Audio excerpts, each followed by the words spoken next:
Bonsoir, monsieur Bio. Monsieur. Bonsoir. Nous voici à notre deuxième entretien. Mon Dieu. Comment vous vous portez cette journée? Attends, j'ai pas bien entendu ce que vous m'avez dit, cher ami. Comment vous vous portez cet après-midi? Comment je me porte? Mon Dieu, je dois dire que aujourd'hui, immédiatement, dans un très peu court de temps, je me porte très bien. Quoi. Ouais. Maintenant, c'est l'essentiel. Qui sait combien de temps ça va durer? Eh bien, ça va durer le temps que Dieu a donné à tout un chacun. C'est un peu ce qu'on peut dire. Maintenant, la définition de Dieu n'est pas tellement évidente. Quoi, hein. Moi, je suis chrétien, comment dirais-je, catholique pratiquant, mais je sais, parce que notre pape le dit d'ailleurs depuis peu de temps, qu'il ne faut pas croire qu'on sait tout. C'est complètement, comment dirais-je, on ne peut pas dominer le problème. Donc quelqu'un qui dirait, moi j'ai pas de problème, Dieu, moi je le connais, il a une moustache bleue, n'importe quoi, c'est un faux prophète, c'est pas vrai, quoi. Alors il faut qu'on se serve de ces neurones, hein, autrement dit, qu'on fasse un choix personnel. Et quand on a fait un choix personnel, si on veut être heureux, il ne faut pas choisir de se mettre comme ça, les bras fermés, hein, en disant les autres m'emmerdent, quoi. Mais il faut être comme ça en disant les autres, je les aime. Voilà, c'est comme ça. C'est de l'égoïsme d'ailleurs de faire ça, parce que c'est comme ça qu'on est heureux. Hein. Être heureux, ça veut dire aider les autres, ça veut dire aimer les autres. Alors évidemment, il faut se mettre ça dans la tête et c'est pas tellement évident à en juger par notre monde actuel, quoi. Hein. Aujourd'hui, on tue au nom de Dieu, ce qui est complètement dément. Quoi. Enfin, mais depuis dans l'histoire, enfin depuis quelques siècles en tout cas, hein, les guerres de religion, ça a fleuri, hein, comme les pensées au printemps. Hein. C'est comme ça. Eh bien, Henri, tout à l'heure, avant que je ne commence de filmer, oui, je me suis dit, quel est le sujet autour duquel je vais m'entretenir avec Henri. Maintenant, j'ai trouvé. Eh bien, le sujet est venu tout seul. Quel boulot, hein? Exactement. Et donc, qu'est-ce que c'est que Dieu? Qu'est-ce que c'est que selon Dieu? vous? Et qu'est-ce que c'est que l'amour?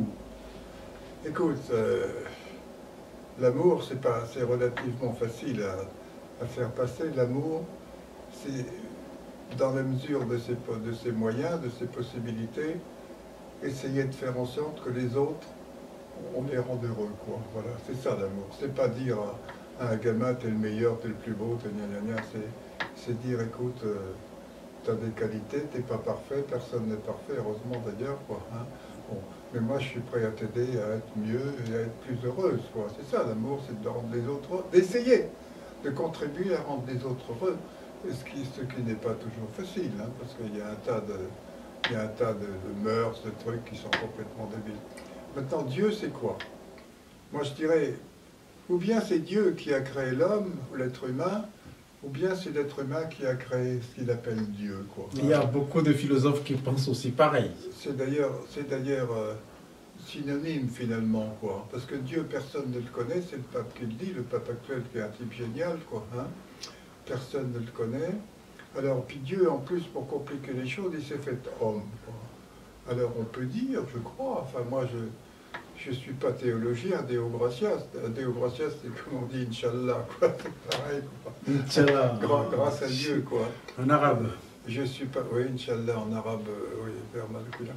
Mais c'est pas du tout évident, quoi. Hein. Et moi, j'ai un copain qui a écrit un bouquin, là, sur Dieu, sur la théologie, d'après lui, quoi. Hein.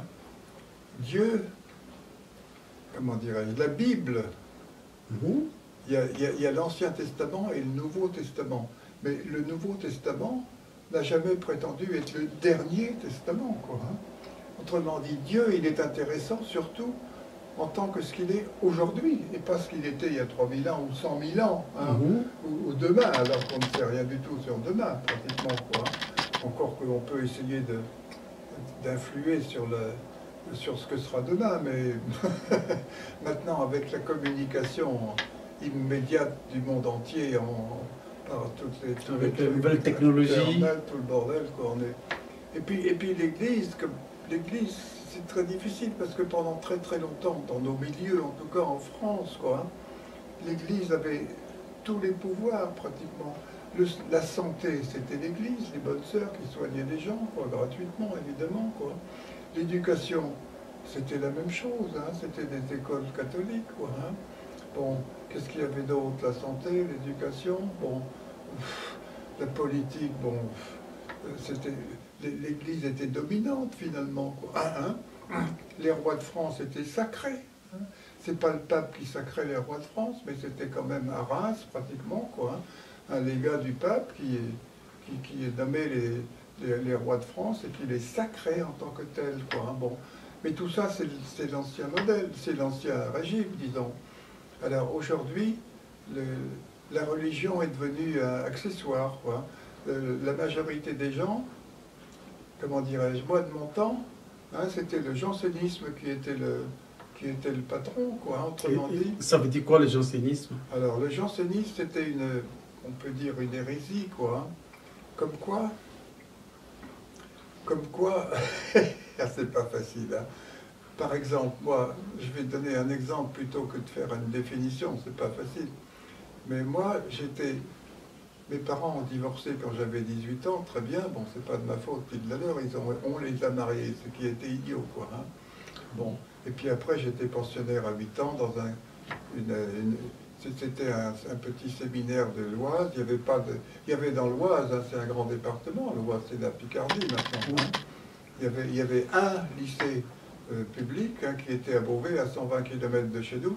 Par contre, il y avait un certain nombre d'établissements qui étaient cathos, quoi. Et là, à Pont-Sainte-Maxence, c'était autrefois comment dirais-je, c'était un établissement catholique? Oui, c'était une petite, c'était même un petit séminaire de l'église de Beauvais, Noyon et Senlis. Hein, il y avait un évêque qui était l'évêque de Beauvais, de Noyon et de Senlis. Voilà, c'est comme ça.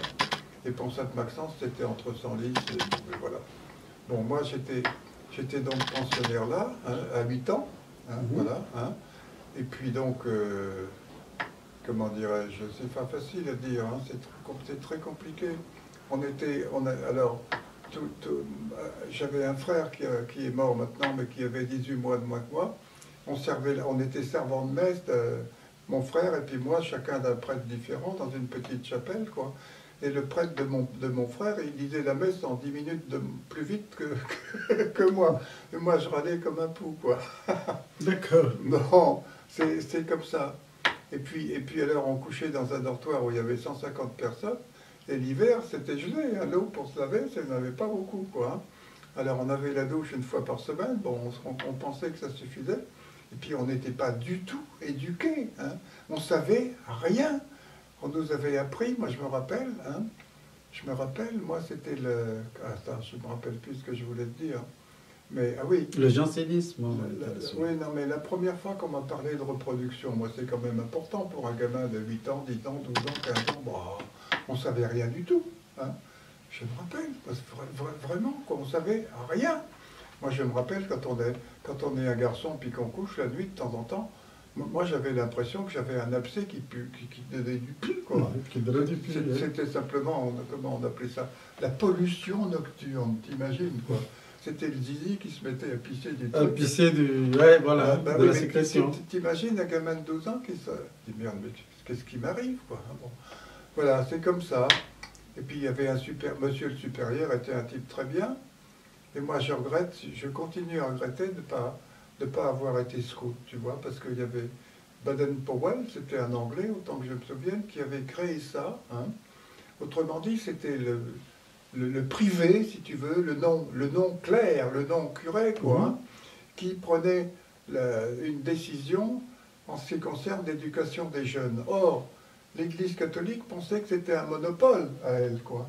Donc les clercs n'admettaient pas ça. Et en l'occurrence, dans l'Oise, la sœur de l'évêque de Beauvais, quoi, hein, n'admettait pas qu'on soit scout. Hein. Alors quand j'étais gamin, dans ma boîte de curé, là, qui était très bien d'ailleurs, le supérieur, c'était un type génial, il s'appelait Magne. Magne, ça veut dire le grand. Bon, c'est comme ça. Hein. D'accord. Ah, tu es en train oui, non, c'est pas grave. Je te laisse te... Non, c'est bon, oui, on peut continuer. Bon, enfin, qu'est-ce que je voulais dire? Oui, on était toujours sur les jansénisme. Si bien, si tu veux, que pour moi, le jansénisme, c'était, si tu veux, une hérésie, si on peut dire maintenant, quoi, chrétienne, quoi. Hein. Autrement dit, avant Vatican II, quoi, donc avant, il y a combien, 60 ans, ou un truc comme ça, quoi. Hein, à chaque fois qu'il y avait une encyclique, hein, c'était toujours pour créer des dogmes, quoi. Hein. Alors, des dogmes, ça, c'est la vérité, à côté, ça vaut rien, quoi. Bon, ce qui est ridicule, quoi. Hein. Alors, évidemment, le pape, c'est un chef d'État en plus qu'un pasteur de tous les chrétiens du monde, enfin tous les catholiques, disons. Donc, c'est pas facile, parce que quand on est un chef d'État, il faut avoir un certain pouvoir. Mais quand on est simplement le pasteur, hein, eh ben, il ne faut pas avoir de pouvoir. Il vaut mieux pas avoir de pouvoir. Il faut proposer des solutions. Mais il ne faut pas imposer quelque chose. Ce que le pape actuel fait très bien, et il ne fait que reprendre Vatican II. Moi, s'il n'y avait pas eu Vatican II, je crois que j'aurais laissé tomber l'Église catholique, parce que ce n'est pas possible. Par exemple, imaginez l'Assomption de la Sainte Vierge. Moi, quand on parle de la Sainte Vierge, je commence à devenir fou, quoi. Parce que, enfin, dans la religion catholique, en tout cas, si tu veux, Jésus-Christ, il est homme et il est Dieu. C'est une première, ça. Il n'y a pas une autre religion où c'est comme ça, où Dieu s'est fait créature. Hein. C'est pas évident, a priori, mais c'est comme ça, quoi.